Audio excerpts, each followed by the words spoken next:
Here's a place where all of us can be safe. Our stories of transformation can be safe, and all the things we want to research are safe here. This is Safe Space with Cheyenne. I'm really excited you're here, and I hope you stick around for a while, because I've got a lot to show you before I leave Earth. I love you guys. All right, welcome back, my friends. I have quite a story for you. I've been doing research on this for a couple months. I think that would be the easiest way to say it. As soon as I heard about Chris Bledsoe, I also found out that it is the most, still to this day, researched case from the CIA, NASA, and a bunch of strings of professors. So I don't want to give too many details away, but we're going to talk about this book published. It's called UFO of God. And it's about an encounter that Chris Bledsoe and his son and a few of his, I guess, fellow workers, you could say, experienced several years ago. Don't even grab a notebook, just turn the volume up and listen to this story, because I've been doing my research, like I said, for about a month. And this is a really fascinating take on an extraterrestrial experience, I would say. So, Chris, thank you so much and welcome into the show. Thank you for having me, Cheyenne. I really, I'm honored to be here. I'm really excited. Like I said, I have been listening to the other podcast that you've been on. I got a copy of your book the other day that I'm excited to dig into. I do want to point out, all the shows that you were on were great. I really enjoyed it. But I really, really did enjoy Bledsoe Said So. I watched the video and I started following them on Spotify because I like the way that the content is set up. I even like all the pictures on the wall in the background. And I love that it's just family continuing the education as well. So I want to give them a little shout out because I really enjoyed learning that one. Yeah, they'll appreciate that. This my youngest son, Ryan, he was 13 when all this went down, and he was at the ripe age of just being into it, right? His older brother, Chris Jr., was with me when it happened in '07, and it just terrified him, and it caused a lot of it caused a lot of problems, and we'll get into that later.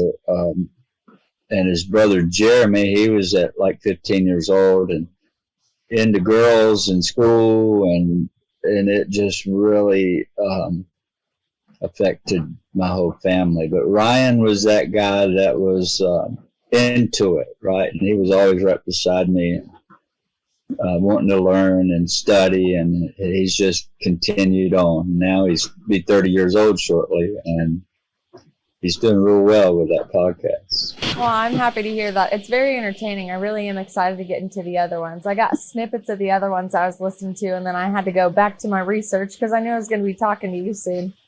I was driving my daughter to daycare today, and I was really excited to come and talk to you. And I was thinking about how much courage it actually took to not only tell the story in the beginning, but continue to tell the story and then write a book later, because I did see on the other interviews how it did take a toll on your family. And I mean, obviously your mental health at the time, because your beliefs before this, like, did you believe in anything extraterrestrial of any kind? Because I know you're a deeply religious man.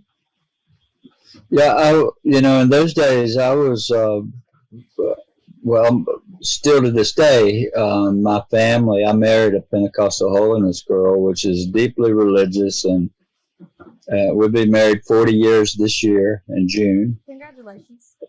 Yeah, thank you. And when it all happened back then, they didn't accept it like I thought they may, you know what I mean? So it caused a tremendous stress on the family. Of course, my wife, she did the best she could be to be a mama and keep the fear and all down in our house, and kind of living in two worlds, living in the paranormal world with us. She was seeing it.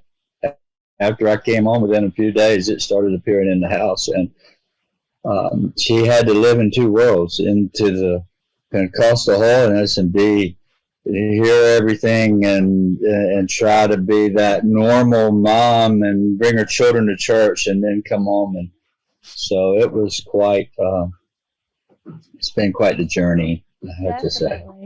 Definitely. Yeah. So where would you like to begin the story? I know if you had to give it in grave detail that it would take you about 2 to 3 hours. So I was listening today, and your subcontractors had just finished up a project. They wanted to go fishing to celebrate. So you weren't really into the fishing thing, so you started taking a walk through the woods to kind of clear your head with all the other things that were going on in your life. Yeah. And this is the day that your life changed forever. Yeah, and I'll tell you why I wasn't fishing. I'll go back just a piece from there.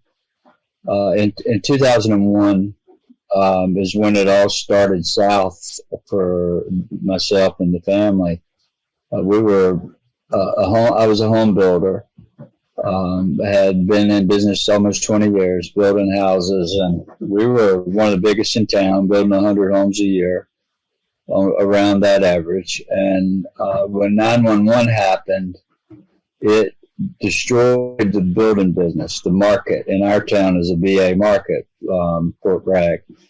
And so it shut the spigot off like, no tomorrow. It just turned the switch off, no more sales. I had 72 houses under construction at that time. And so I watched my whole life's earnings because of a freak act of, this sudden thing, blowing up this building, just started draining me. And the interest rates were high then, in the 8% range on borrowed money. And so there was $30,000-$40,000 a month going out, not counting overhead, no sales. So I was spending $100,000 a month between overhead and everything. And along about 2 years into that, I was beginning to sell apartments and everything I could sell, short selling homes to try to get out from under this interest.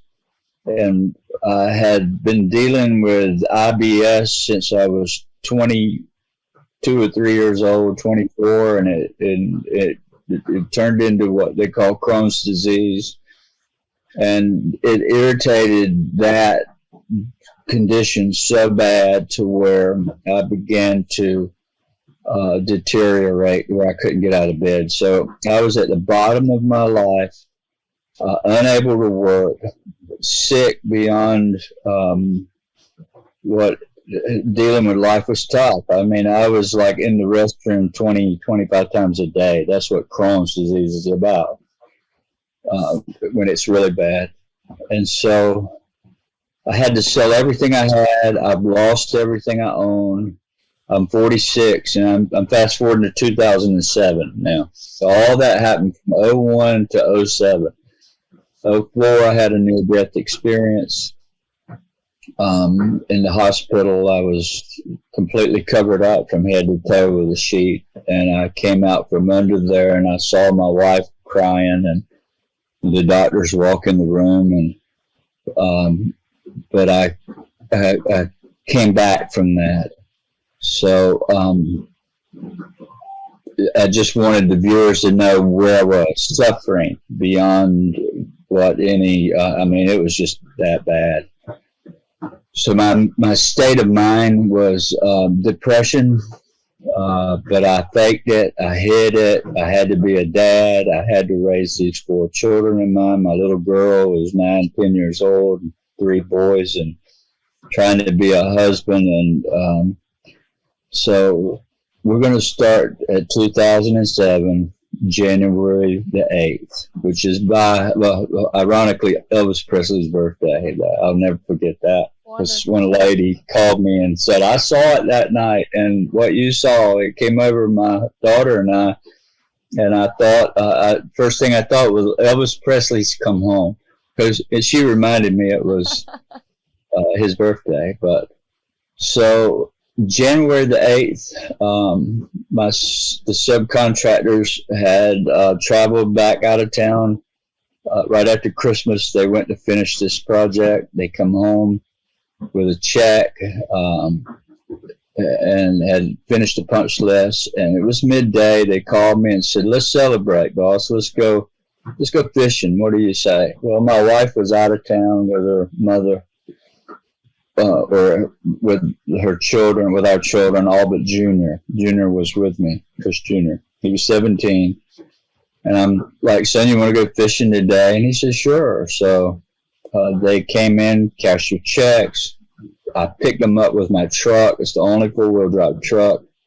And where we had to go was across from the paved road. We had to cross a cornfield, which is about 200 yards across, to the back side. So we're driving a little farmer two-rut road through the middle of the field to the back.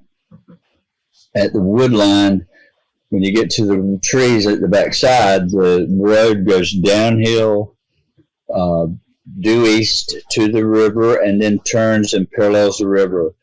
So the whole trip's about 1/8 of a mile down and 1/8 of a mile to a cul-de-sac. That's right on the bank of the river. So we drove down in there. It was muddy. The trees are tight.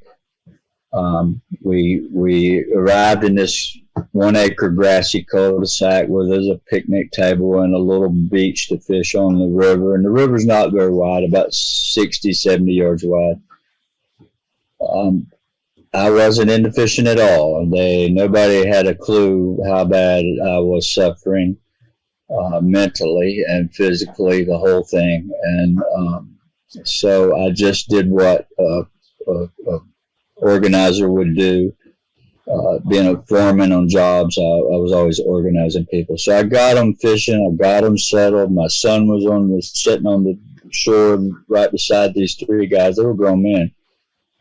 And I said, "Look, I'm going to walk down in the cul-de-sac, down in the forest, and just see if I see any wildlife." This is an excuse to get away and think, right? So I walked down in there, further down in the woods, and I sit alongside a river gully on my back against the oak tree for about an hour or close to it. And the sun's starting to set. In January, it sets at about 30.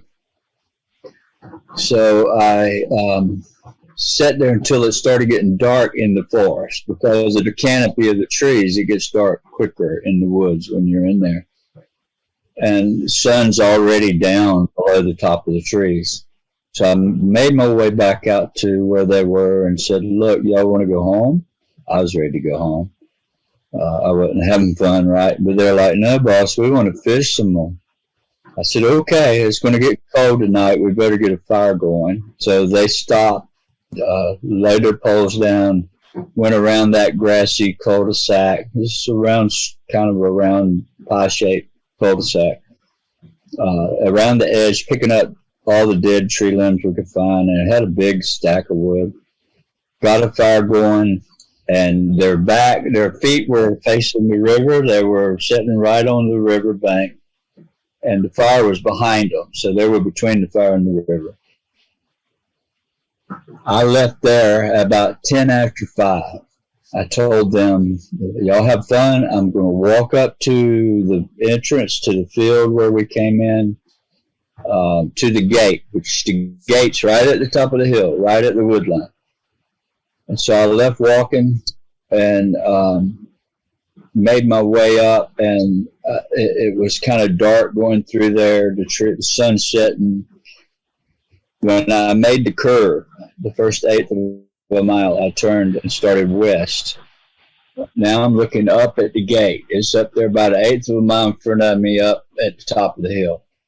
So I'm walking up this hill, and I'm having to watch every step because it's muddy and it's getting dark, and I didn't want to walk in my shoes in, a foot deep mud. So I'm jumping from, from the center between them to just kind of hopping back and forth, just making my way up.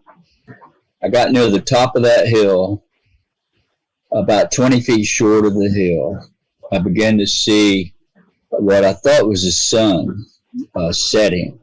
Just like you can look at it right before dark and it doesn't hurt your eyes. That big orange ball, beautiful, just something to behold. And I didn't think about it to start with. I just saw it, the top of it. I looked down and took a few more steps. And as I got 3 or 4 steps higher, I could see more of it, you know. I thought, boy, that looks strange. And I looked down and take a couple more steps. And when I got a little higher, my field of vision began to widen because I'm going with trees up either side. So I can only see up this lane, right? But when you get near the top, you can start to see wider. Well, there's another one. There's 2 setting suns. And I'm seeing just about both of them, but the bottoms were cut off from the hill. Like I could not see quite the whole thing. And immediately, it scared me really bad. I mean, I'm a commercial rated pilot. I analyzed everything I knew in this, and from Fort Bragg, growing up around that, I knew it wasn't nothing from here. And I'd never thought about UFOs ever because I was so busy working, raising a family. I didn't get into that. I built 100 homes a year. It's like 7 days a week, you know, and then running a Remax company as well. It was just full-time work. So it scared me, Cheyenne, so bad that I dropped to my knees, and by doing that, the hills hid me. I used the hill to hide me because I was seeing the tops, and I dropped down, and I thought, Lord, what do I do? What in the world? I went through every thought in my mind, and curiosity struck, so I crawled, hands and knees, up a little higher to where I could raise up like so and peep over the top of that hill, and there they were. They were beautiful. They were about 40 to 50 foot across, round balls of fire. And the fire was swirling around them, so beautiful. And the flames were shooting off like little flames shooting off of them. So were you swaying in between, wow, this is really beautiful, what the hell is going on? And like, am I going crazy? Is this really in front of me? Is that an alien? Like, I had no clue. It'd be absolute shock, right? It's not like you could remember the dialogue you were having with yourself at the time, but I'm putting myself in your shoes as you tell this story. And I'm like, I don't know what I would do if I walked up and I saw like 2 swirling energetic suns in front of me. Yeah. And I don't believe any of this stuff. I've never encountered it before. It was never a thought of mine. And like, now here it is in front of you. Like how, like, cognitive dissonance is probably the best word I could say for it. 'Cause you're like, yeah, what am I doing? What's going on? Yeah, it was so, it was very frightening to see, and the reality setting in at the same time that, oh my God, we're not alone. There's something there that's very powerful. And so I was going through all that in my head, and I'm trying to hide. I'd peek up and I'd look down, and I'd think, you know, and run these thoughts through my head, and I'd look up, and there they were.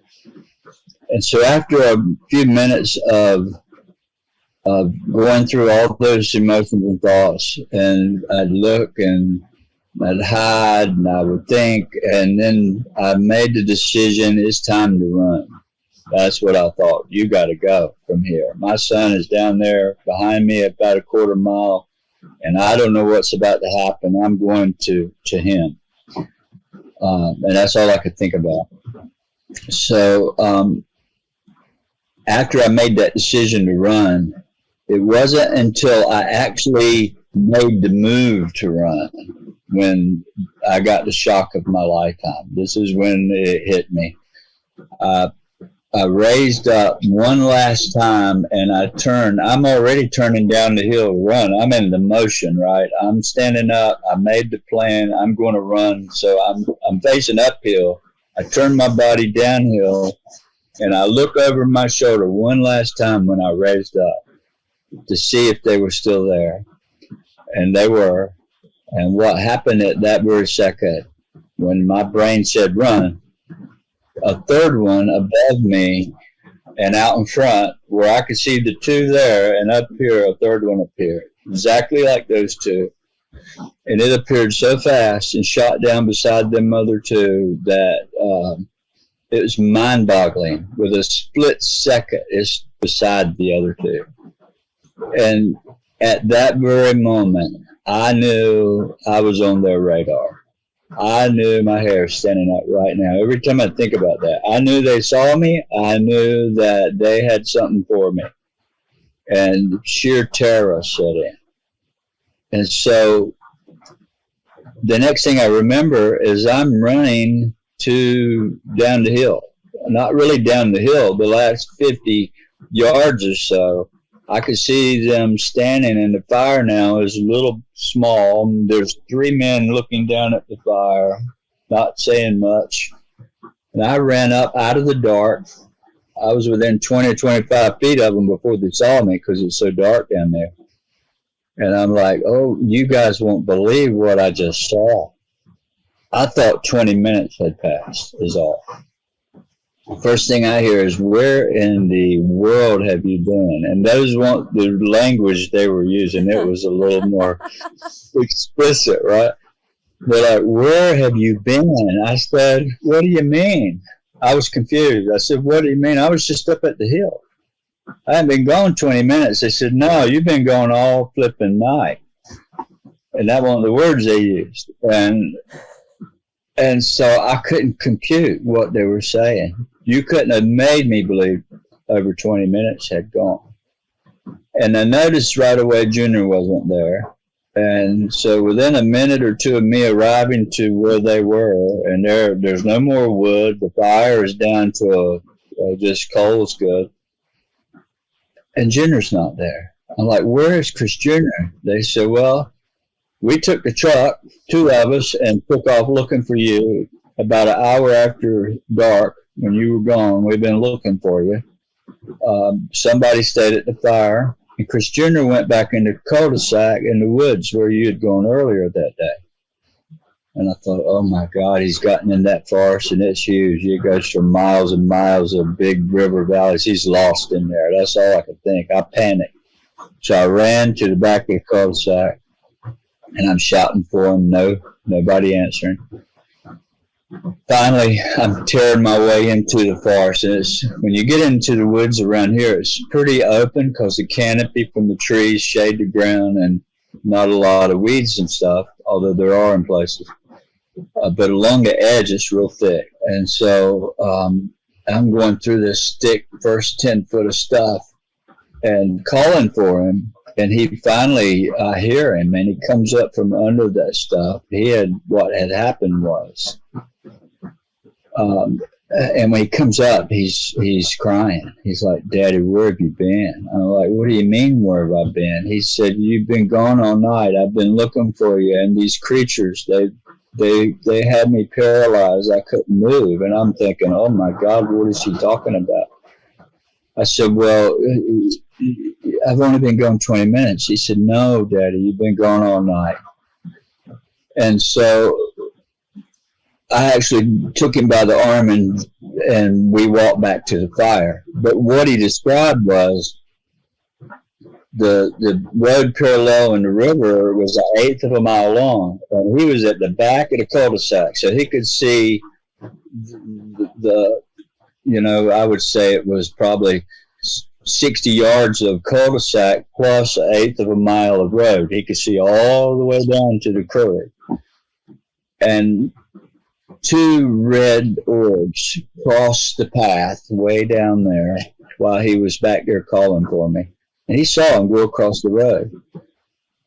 And he ran back to the fire to tell him. I just saw 2 balls of light, and they're like, don't be messing with us, Junior. They were telling him that, and they didn't listen to him real well. So he goes back to where he was, still looking for Dad.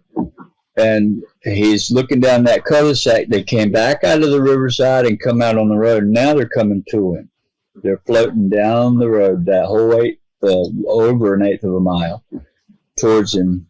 And so the fire was between him and them on the bank on the right. But he just didn't want to go towards them because they were coming at him. He didn't want to. He just hid. He started hiding. He squatted down, and they got closer and closer and closer. And by the time they got within 20 feet of him or less. He had backed himself and was laying flat on the ground and backed himself under that thick shrubbery around the edge of that cul-de-sac. They saw him. They knew he was there the whole time. One of them was always looking at him. He couldn't yell. He couldn't scream. He couldn't move. He felt paralyzed. So it was a pure nightmare for him. The whole time they were there, he described one of them picking up sticks and bottles and cans and looking at them and throwing them back on the ground. What did they look like? Weren't they like about 3 or 4 feet tall with like red eyes? Yeah, 3 feet tall. He described them. I saw the same beings. They were about 3 feet tall. They were glowing. And they could adjust their brightness, just like a dimmer on a ceiling fan. You can turn the light or a light. So they would look almost translucent when they're close to you. And when they opened their eyes, you could see these bright red eyes glowing. And from a distance, the eyes look like an orb. They're so close, it's just like a ball of light, right? And so when I got him back to the fire, he's all he wants to do is go home. I want to go home, Daddy. I want to go home. I don't want to stay here anymore. I want to go home. And these 3 men are standing there, and they're taking all this in. One of them had seen the red orb, a glimpse of it, crossing back out of the river bottom up onto the dirt road. And it spooked them bad. It spooked everybody, because here I've been gone nearly 4 hours. I thought it was 20 minutes. Christopher had been lost for 2 hours. They'd give up hope finding us, and we're just standing there waiting, hoping somebody would come back. And suddenly one of the guys shouts, "Look!" And so he's pointing up, and we all look up to a beautiful clear night sky, stars out, and what looked like 8 or 9 stars as bright as Venus, the brightest star in the sky, or Sirius. They just appeared above us and started coming from different directions and came together. They went around chasing each other in a circle. They went out. They came back together. It was just beautiful to see, but frightening. And then 3 of them comes all the way out of there, from way up there, what you would think was stars, and landed in front of us across the river, right behind the bank. And they were 40 feet across, glowing bright white, pulsating, poof, poof, like a welder's light, that color. And the river's only 60 or 70 yards wide at the most. And so they were not very far away. Well, let me tell you, pandemonium set in. Everybody's shouting. We ran to the truck. We left every fishing pole, cooler, tackle box, all laying on the bank, and jumped in my truck and started up out of there. I had to drive down this muddy road, and they're screaming, "Go faster!" And I couldn't, because the truck was wallowing in these ruts, and the bushes almost scrubbing my mirrors on either side. It's just a tight dirt road going in there. Made the curve, and I floored it going up that hill. And when I crossed where the gate is at the top of the hill, it's right on the crest. It felt like we went airborne almost when we crossed the top of that hill. We were flying out of there. Well, immediately I slammed on brakes, because now the same 3 balls of fire is still there where I'd seen them at 5:30 that evening, or 5:15, whatever time it was, close to 5:30. The 2 setting suns that were there, the first 2 I saw, they were still in the same exact spot, still looking the same. But the 3rd one that appeared and shot down, that's the one that took me. That's the one that I knew saw me. They all did. But it's now in the road in front of us, in the field. It's white now, glowing bright white, and the light swirling around it, and these look like fingers or blades or spikes of light just going around this thing in the weirdest way. And it's about 45 foot long. And that's the way I described it when I reported it. And it's now looking like sort of like a football, or maybe if you took a took that round ball, and when it got near the ground, it kind of squished out. It's more egg shaped now, or football shape. Well, it finally started towards us. It pivoted, just like it didn't bank, it just pivoted. And it came right straight down the road towards us. And the amount of fear and fright and all going on in that truck was deafening. Everybody was shouting, "This is the last I'll ever see my family." We thought that we were being invaded totally from aliens from another world, because we had 3 on the ground behind us. We got 3 in front of us, and there were more flying about in the sky. There were 8 or 9 up there, and they're just everywhere. We see them in the sky while we're seeing them on the ground. We felt like we were lab rats, or like we were touched. We all did. I wasn't afraid at that point. I just have to say, I was still, I don't know what they did to me, but they took my fear away. I was just afraid for my son and them. I was more mesmerized by what I was seeing at that point. You were kind of like observing it from like an out-of-body perspective almost. Yeah, that's a good way to say it. Yeah.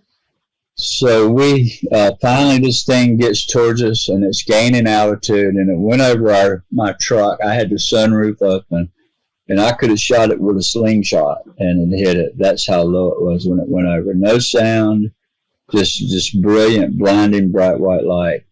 And we took off and floored it out of there, and there became a fight in the truck. Who was going to go home first? I mean, it was really something to behold. And there were about 3. The one that won out, it was about 6 miles away. I had to take him home first and turn around and come back 3 miles to drop the other 2 off, because they lived next door to one another. So that was quite an episode. And that's only just a hint of really what happened down there. There's a whole lot more to it, more detail. And on the ride to their house that night, you'll see this in the book. I had a tragic incident that happened to me in 1982. I lost my wife. I found her. She had a car wreck, and we were married 11 months and 28 days. And I happened to ride up and see a car laying on its side, and I had no clue who it was. But anyhow, I found her by stopping to see if anybody was okay. The shock of my life. It was my first wife. We've been married less than a year, like in 2 days. Well, the reason I said this story is because I had suffered with PTSD over that all my life. I could never get away from how terrible that was, and seeing this young 19-year-old girl mangled up and died in my arms. Well, the significance about this is when we had to go through that dead man curve to drop these guys off. It was right along the way. I mean, this all happened right close together.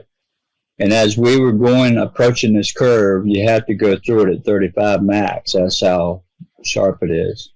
But she'd lost a car in that curve and rolled end over end and threw her out. And but there was this object hovering right over that very spot, and I hit the brakes, and I wanted to stop and get out, and they won't have none of that. These guys in the truck were fighting me with every breath they had to not stop, and I'm like, but I got to stop. They didn't know why. But this thing spoke to me when I went through that curve and said, "You don't worry anymore. You don't have to suffer over this anymore. She's okay." And it's not your fault. I had blamed myself for it. But anyhow, that's in the book. And I don't want to give too much of it away. That's a tragic story. Yeah. So. That really is. That's people want to know, why is it a spiritual experience for you?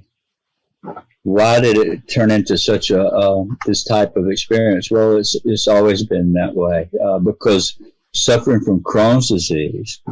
I never had it again after that night. They not only took that away from me, they gave me peace of mind over that loss that I'd had years and years earlier, that I'd dealt with for most of my adult life. So we drop the guys off, we get home, and Christopher is panicked. He's running through the house, going to every room, closing the doors, turning the lights on. Had all the outside floodlights on. He even closed the bathroom with no windows in it. He'd turn the light on and lock the door. So he had the whole house locked down and all the lights on. And he comes, I'm in my study looking at the TV trying to find this invasion that's happening. We're still believing invasion's going on. And so he gets to my study after battening the house down and he said, "Have you seen anything, Dad?" I said, "No, it's just the weirdest thing. It's like there's nothing." And suddenly, living in the country next to my dad's house, we lived on 6 acres of land, and he had a head of woods behind his house, not far back there. And back in the forest, he had a dog kennel. Still there. He raised dogs. Before I was born, he raised dogs, and hundreds of them. He had 100 at a time, at times, but usually about 30. That night, there were 15 hound dogs in that kennel. And suddenly they all go to barking, like the scary bark, like I see something, but I don't know what it is. Oh, and no. we'd heard this noise go over. I thought it was a helicopter because Fort Bragg, I knew the way it come. It come from the direction of Fort Bragg, and the direction it was going was straight to the river, which was only a couple miles away. So when these dogs started barking, they were so loud you could hear it from a mile away. A hound dog's got a very loud mouth, and you take 15 of them, and it was like the scary sound. They were afraid.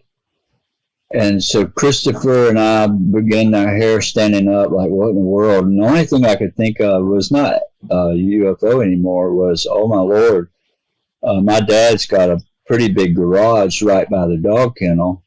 And I just envisioned somebody's breaking in that shop because we had to move. We lost our home and we moved to Dad's, and all our furniture and boats and equipment, tools, and all's in that shop. So I'm envisioning somebody's breaking in this shop and they're taking mine and Dad's stuff.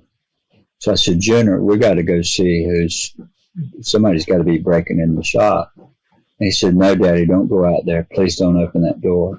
And so I talked him into go in with me. I said, "Look, you can stay here. You're not leaving me," he said. I said, "Well, I'm going to see who's getting in this shop." The dog, we got a 110-pound Chesapeake Bay Retriever, and she's standing on the back steps, the back door, and she's barking every breath. We were looking out the window at her, and her hair is bristled all up. All this loud noise, it was just... It elevated our everything. So finally, I opened the door. Christopher had me by the back of the shirt, and the minute I opened that door, Rosie looked up at us and took off toward the dog kennel. She went out there about 40 feet and stopped and looked back to see if we were coming. I said, "Christopher, we don't need a flashlight. We know where we're going. We'll sneak down that road using the dark to hide us and just see who's might be in that shop. And I'll put Rosie on them. She would attack if I told her to because I've trained dogs all my life." And so he had me by the shirt and we went off behind Rosie. And we had to go down through our backyard and go through a path through the woods to the kennel. Well, by the time we got to the kennel, there she is with these other 15 hounds. And instead of looking at the shop, which was curious to me, they were looking behind the kennel into the forest. And I thought, this is weird. It can't be a person. Maybe it's a bear. We had bear around, right? I used to be a big bear hunter. I'm in the Boone and Crockett record book for that. Shooting one of the largest black bear in North Carolina. And to this day, I don't hunt anymore, by the way. I don't want people to think I was transformed by this this whole thing. I don't even hurt a bug anymore. I pick them up and stick them outside instead of squishing them. If it runs from me, I don't want to hurt it. I don't want to die, and that's not my right to hurt it. So I didn't used to think that way, right? So I took. We were standing there next to Rosie. She is pointing dead in that forest. She's not looking at me. Her hair is standing up. All these hounds are 5 to 10 foot from us. They're barking every breath. So I said, Christopher, I'm going to send her in the woods on whatever's in there. We're going to run back the way we came, down this path to the grass, the backyard, and we're going to go back to the back of the property, and that's to where it's going to go out. It ain't coming our way. She's going to push it out in that direction. So we made a plan, and I took off running hard as I could run. After I sent her in, I bumped her on the rear with my foot and said, get them, girl. And she took off. Jumped right in the thick bushes and barking every breath. Junior and I'm running hard as we can. We get to the grass, and it's now frost on the ground, so I slipped as I almost fell. I had to make a left turn to go back to the back. We had a plan to run up to this big oak tree and hide behind it and just watch whatever comes out across our property. But Christopher turned loose at me when I made that left. And because I slipped on the frost, I thought it was because he just pulled a loose from me. Didn't know it, but he had all he could stand. He didn't want no more of that. And he ran back to the house and went inside and was looking out the back door. I didn't know that, though. I ran all the way to the back, about 100 yards back there to the tree, this big oak tree, and run up against it and stop myself against that tree in a full run. I was just trying to be, I'm panting. So I'm trying to hide my breath, right? I'm trying to keep quiet, and it's hard to breathe so heavy and not make a noise because I'm hearing the dogs coming. I'm in front of this dog. I cut her off, and it's coming toward me, barking every breath. Not counting the 15 hounds barking. So it was exciting. I just have to tell you. Sounds like madness, especially the horror movie scene when you're trying to hold your breath because something's coming for you. Yeah, it was like that. So I stopped myself against this tree, and I turned and looked back to see if Christopher was coming. I just knew he was behind me. Well, when I did that, I had the shock of my life.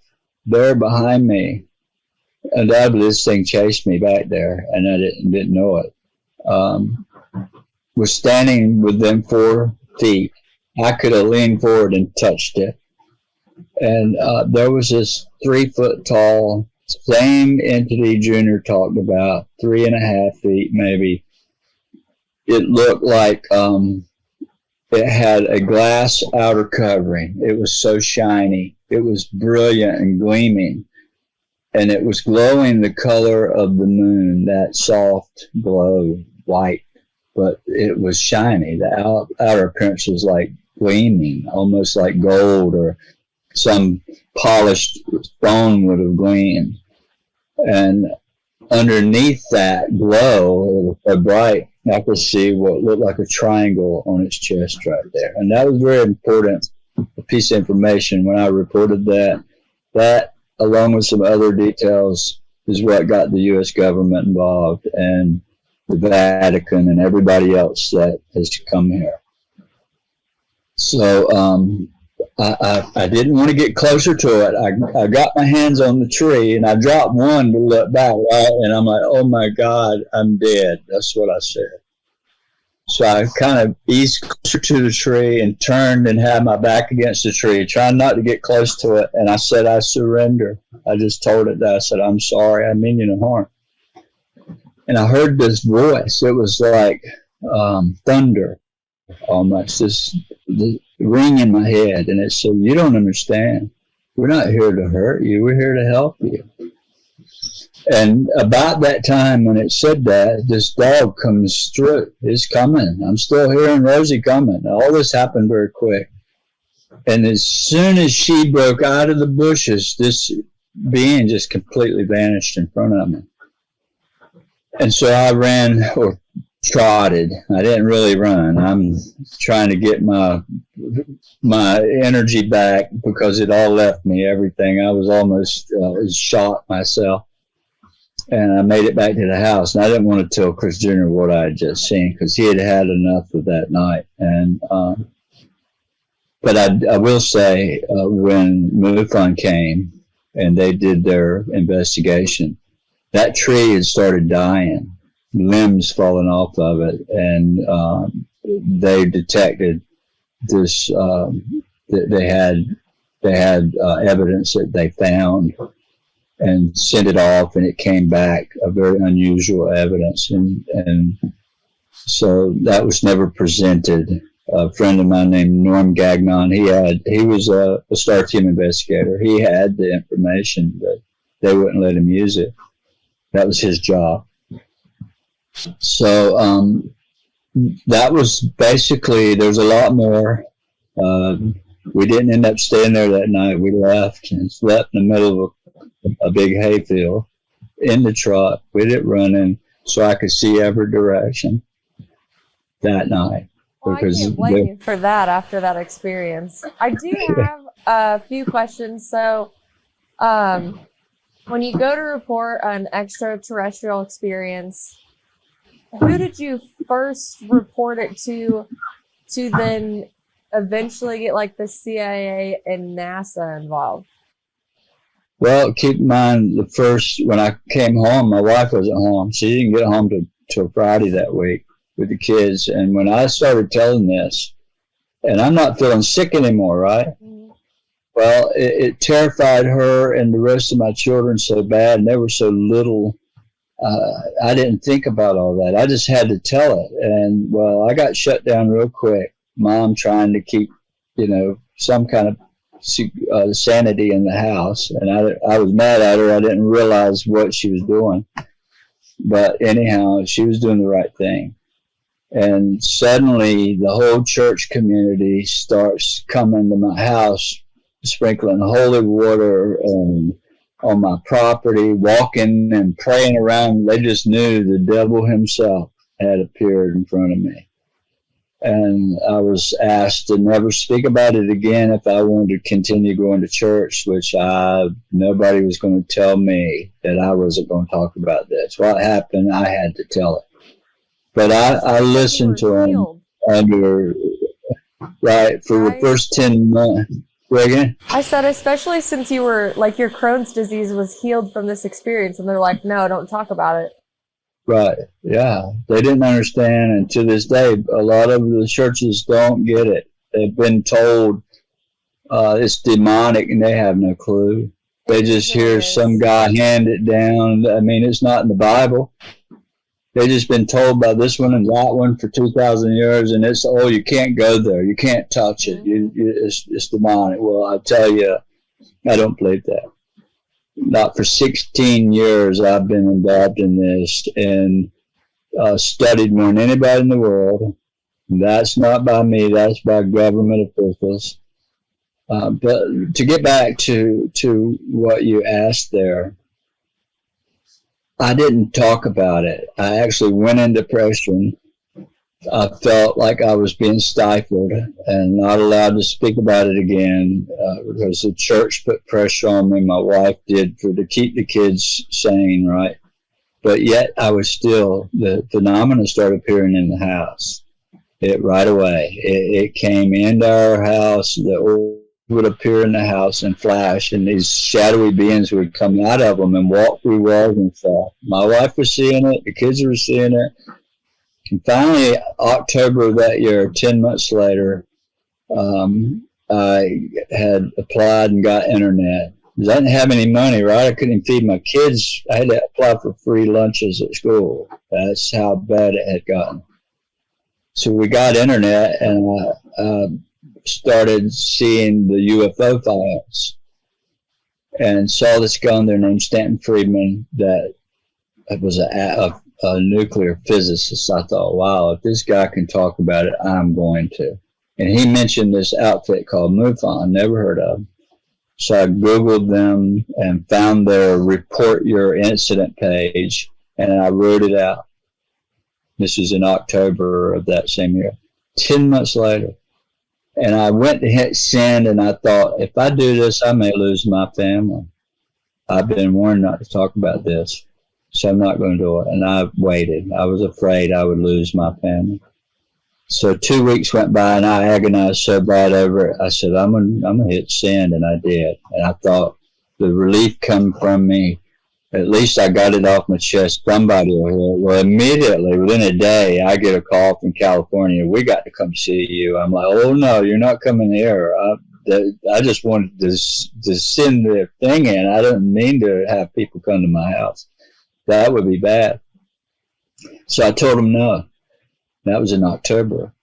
Come January, they sent me a letter and saying, I guess since you don't want to talk about it, we're going to close your case.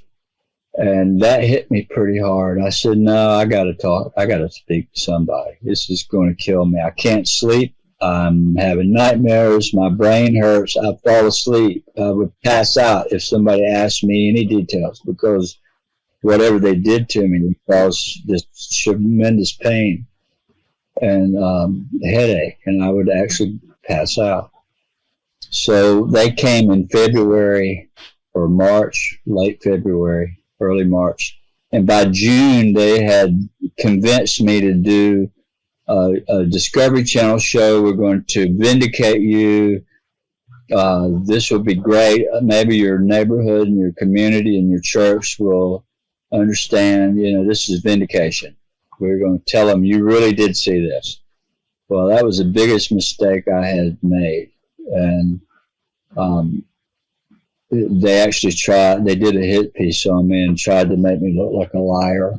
And I have evidence, proof of that.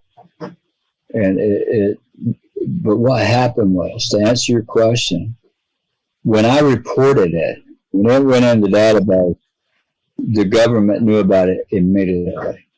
Did you report the triangle thing too in your report? Only on the chest of the being. Yeah. Right. I included that. Okay. I drew it. Chris Jr. drew it too. And so when I reported it, it got the attention of CIA and NASA and everyone.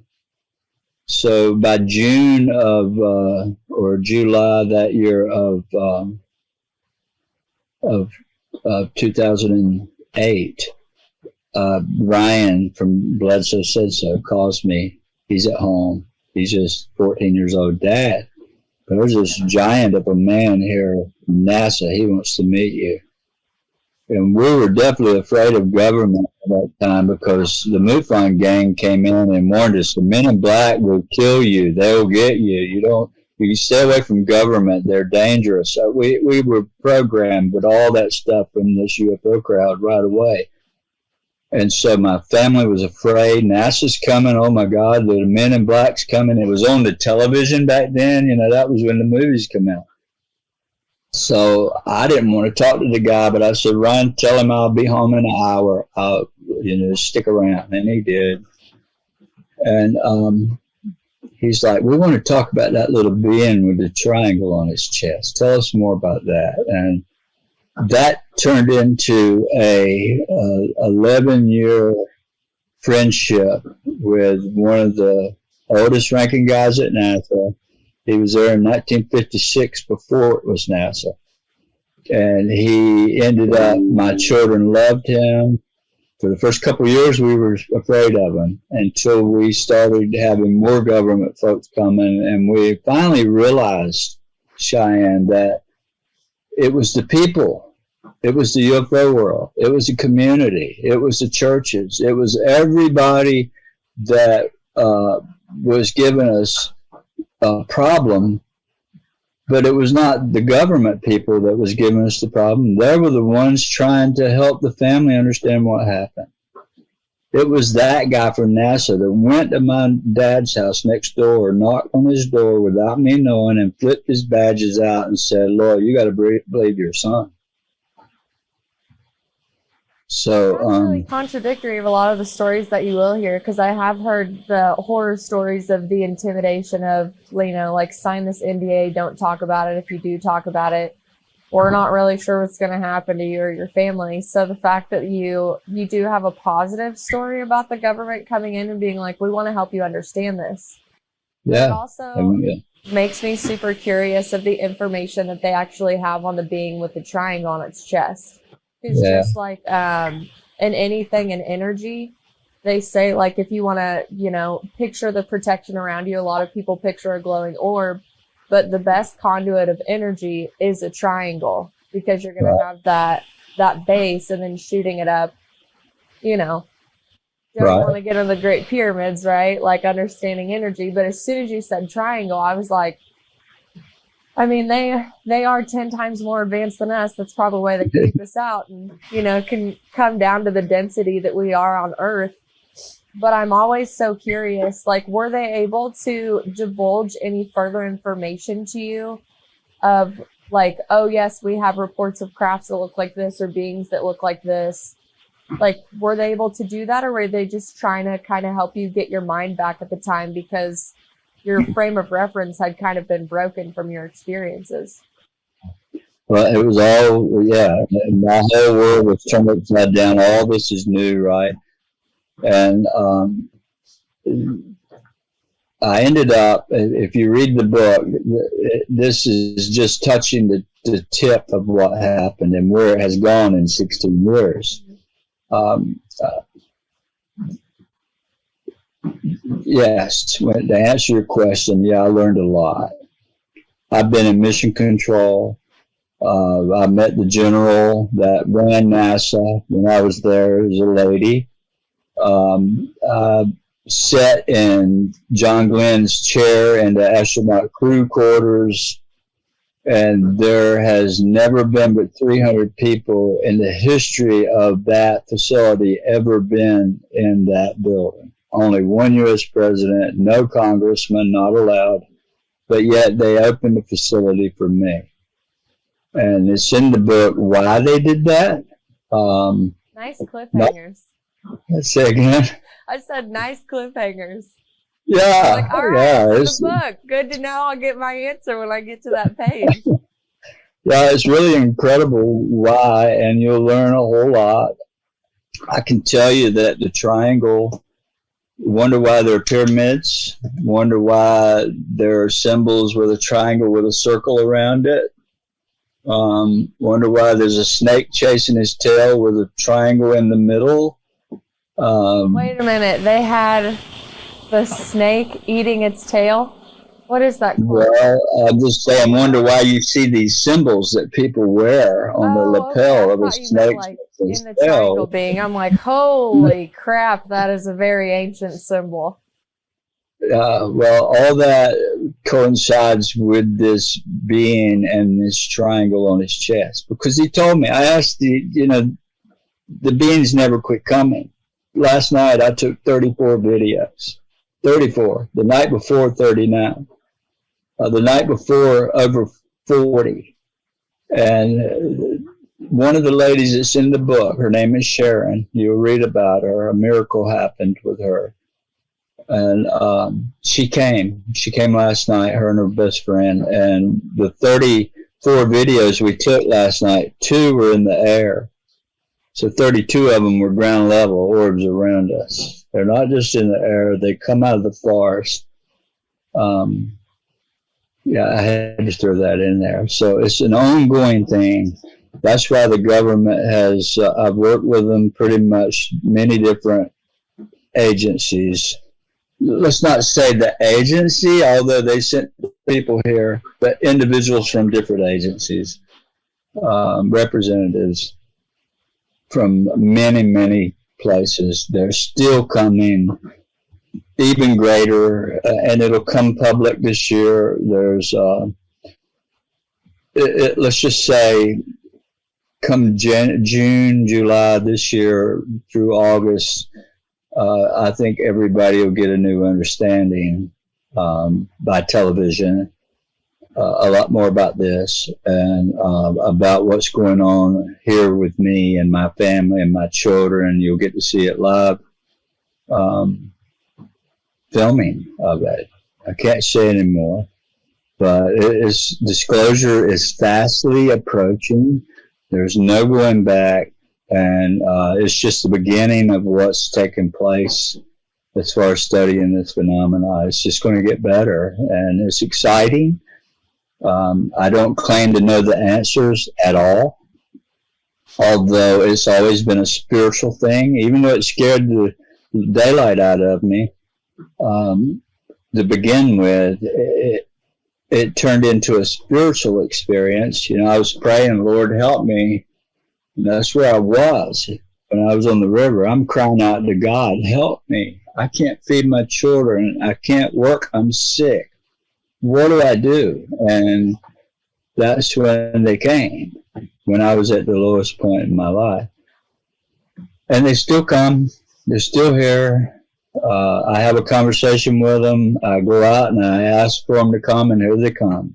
And we videoed it. I've got 2,100 videos taken. I checked this morning right at that. It's actually 2,086 I've taken in the last less than 2 years. That's a lot.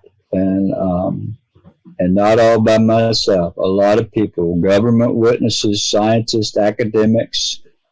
You'll even see academics appear this summer talking about their experiences with me. So it's really exciting where it's going to go.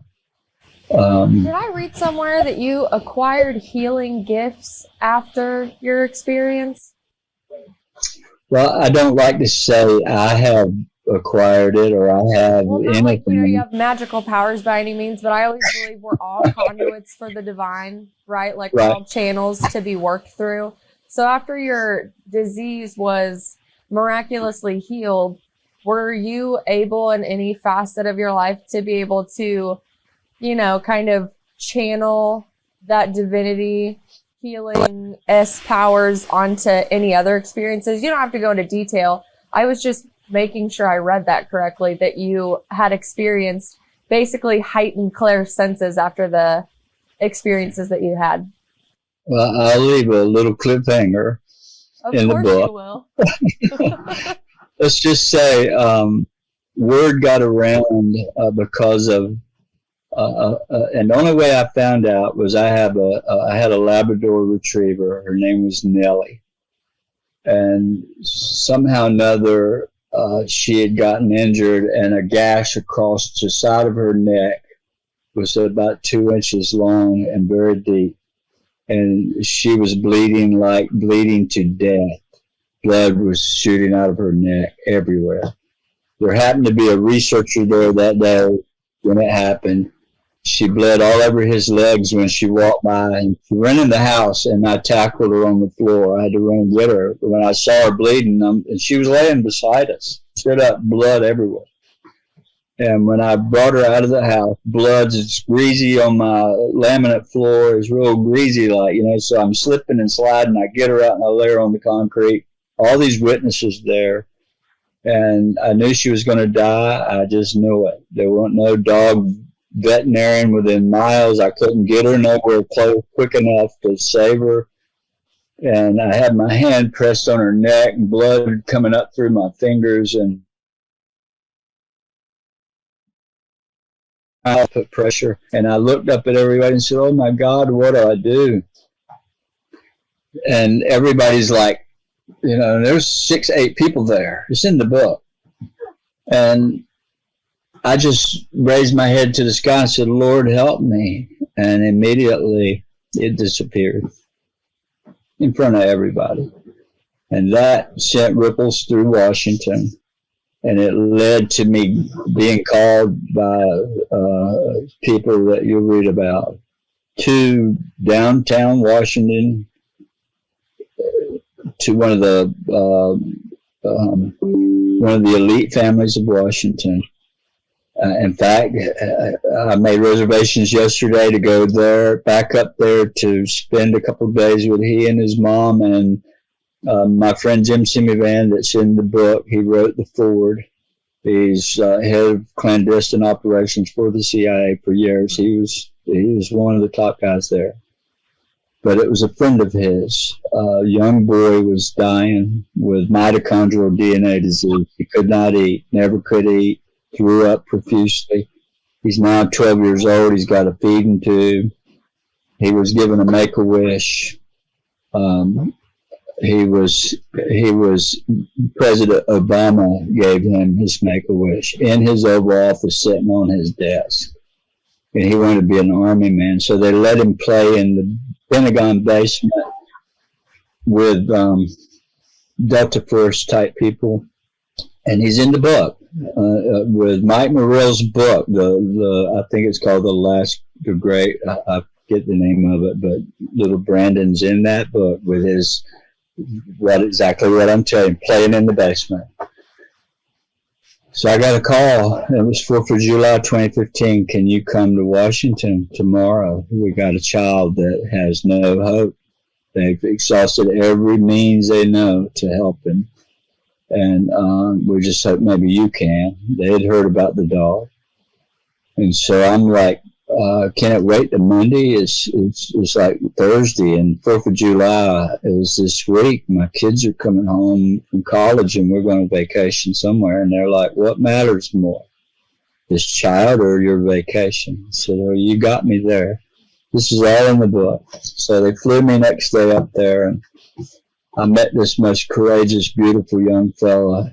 I mean, he never complained, even though you could see it on his face. Very frail. His mama's a doctor. His grandpa's a cardiologist in New York. He'd been to the Mayo Clinic. He'd been to Boston. He'd been everywhere you could think to help him, and nobody could help him.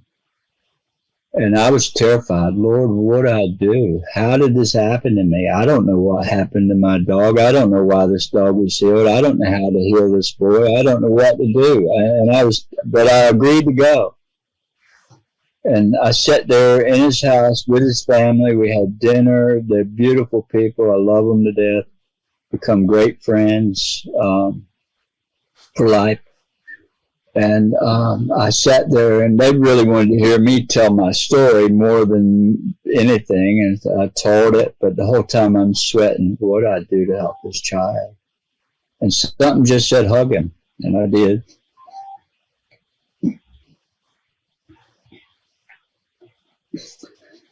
And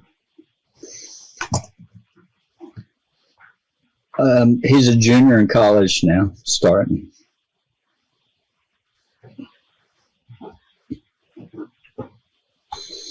Yeah, we're choked up. That's amazing. Yeah. So that's been my experience. That's the beginning of it. There's so much more in this book.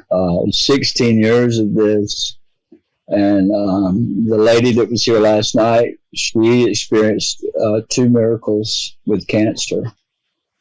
And I'll just say it's not me. It's these celestial beings, which I think they're the angels from the Bible. I haven't seen an alien, what I would call an alien. I haven't seen flying saucers and all that. It's always been balls of fire, balls of light. I have video of orbs appearing and flashing, and out steps this glowing light being 6 foot from me. I have it on video. And the lady that it appeared beside me with had cancer, and she's cancer free today. So yeah, this is why the book is titled like it is, because it's been. I love the cover. I watched the documentary on them pulling apart this Da Vinci painting, what the globe means, the way the hands are pointed up, like all the way. So when I got the book, I felt spiritually connected to it, and then I'm a big science spirit bridger anyways. My logical brain, wants to ground as much as possible because I am human. And usually if I don't understand it, I just give the rest over to faith, right? But like I said in the beginning, I think it takes a tremendous amount of courage to come forward about any experience that we have that goes against the status quo, the norm, even the Bible, so to speak. So my heart goes out to you and your family for continuing to fight for the direct experience that you had, because I think we all have a right and a freedom to speak about what we're experiencing, even if you don't believe it. You know, I'm pretty open-minded, and I'll believe anything that anyone tells me, because I'm not here to judge anybody's story by any means. But Right. yeah, I mean, it's just another one of those stories that I hear that just kind of shakes me up, and just, it does remind you, like, we aren't alone, but we have been kind of trained and limited in a sense of what it would be like if something extraterrestrial ever did come to us. Extraterrestrial, angelic, celestial, you know, whatever word we'd like to use. But It's all words, right? yeah, same words, definitely. Do you plan on writing any more books after this, continuing on the journey? Well, you know, I would say maybe at some point, but right now, all I can do is, it's been like the biggest job I think I've ever had to get to where I'm at this point. And we're just now starting to translate this book into Spanish, which hopefully by summertime we get it to the editor to format. And so I'm still so deep into this book and all. I haven't even really contemplated going there yet, but I'm sure we may pick up at some point where it all stopped and go forward. But I don't know yet. It's all I can do for. It's like I've got 6 podcasts between yesterday and Monday, and it was just every day. And you know, I'm traveling out of state next week for filming. We'll be doing some filming for 2 days of next week, and I'll probably be in Mexico by June, July. So I've got a big plate you got a big old tour ahead of you. Well, I couldn't be happier for you, even though the circumstances were quite scary and miraculous at the same time. But your chronic illness. My computer just said. Oh. There we go. My battery was saying running low and I had plugged in, but yeah, I don't want to lose you. We're getting ready to wrap up my goodbye with you. Like I said, I know it was scary and miraculous. I really enjoy you coming on and telling your story and being so transparent and bold with all the details that you brought. Thank you again for the book. I look so forward to reading it and keeping up with your journey, and definitely checking out more Bledsoe Said So.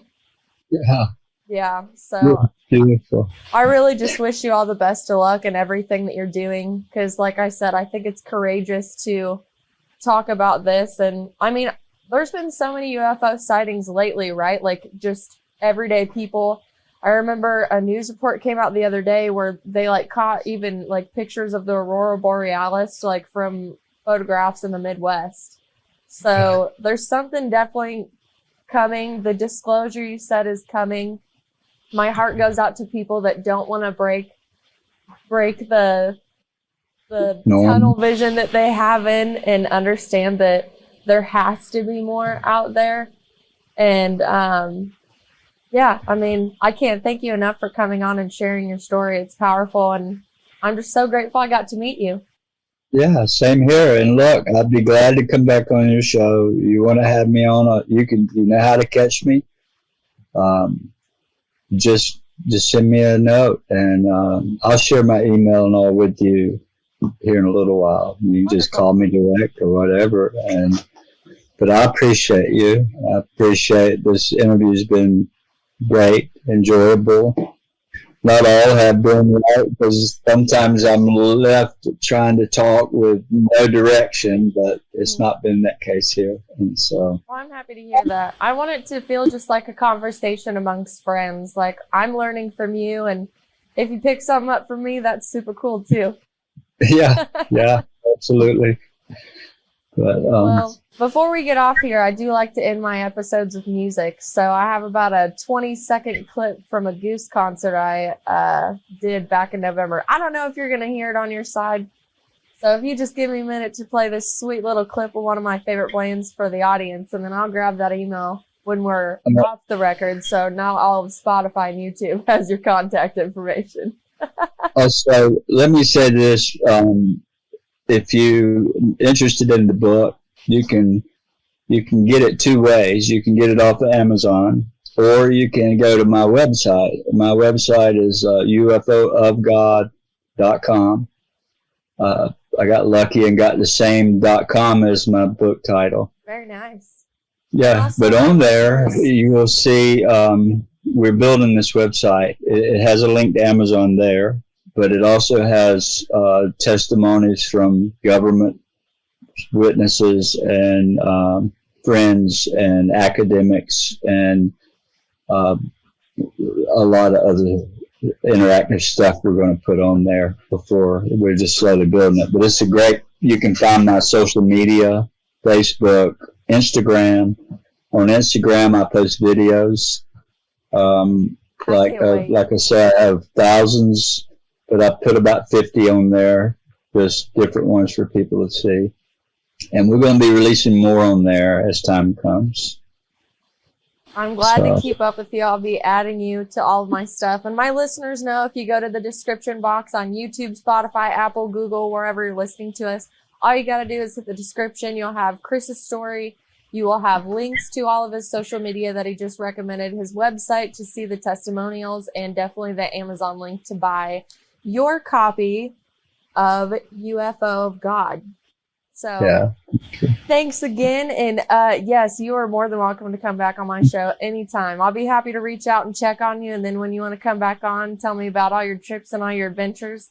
I love follow-up stories and just continuing to learn and hear about everybody's journeys. Beautiful. I appreciate you, Cheyenne. I appreciate you too. And to all my friends out there still listening to us, Vitality Exposed is going to bring us Goose. It's a little clip of Undecided. About 20 seconds. I didn't get a lot because I had to turn the volume down and scream my head off to this. So here's a little bit of guitar for y'all. We'll see you on the next episode.